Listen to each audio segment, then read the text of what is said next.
Welcome to KiddoTube.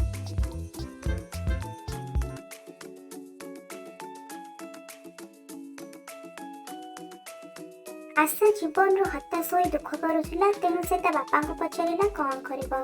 ता बापा ताको एक अंडा दुईटी चा पत्र एवं आलू आनिबा को कहिले। तापरे से तीनोटी पात्र बाहर करी पानी रे भर्ती करी गैस ऊपर रखिला। थोड़ी पानी फुटिबा परे ता बापा आशा को कहिथिले जे जिंस गुड़िक प्रत्येक हांडी रे रख एवं सेमानक ऊपर नजर रखे।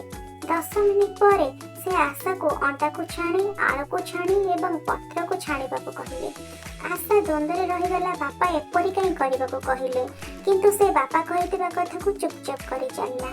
ता बापा ताको बुझाइथिले जे देख आशा प्रत्येक जिंस को समान परिस्थिति रे गरम पानी रे रखा जाइथिला। प्रत्येक किपरि भिन्न भाव प्रतिक्रिया कले देखे। अंडा नरम थिला किंतु वर्तमान कठिन होई जाइछि। आलू कठिन थिला किंतु वर्तमान नरम होई जाइछि। चा पत्र सेमाने निजर रंग बदलाई देले। एहा परे बापा पचारिले कि जे एहा परे बापा कहिले जेतेबेले विपद आसे आमे सेमानक भଳି कौन प्रतिक्रिया करिथाउ ताहा आम उपरे निर्भर करे। वर्तमान विचार करंतु आपण अंडा आलू किंबा चा पत्र परि काहा परि व्यवहार करिवे।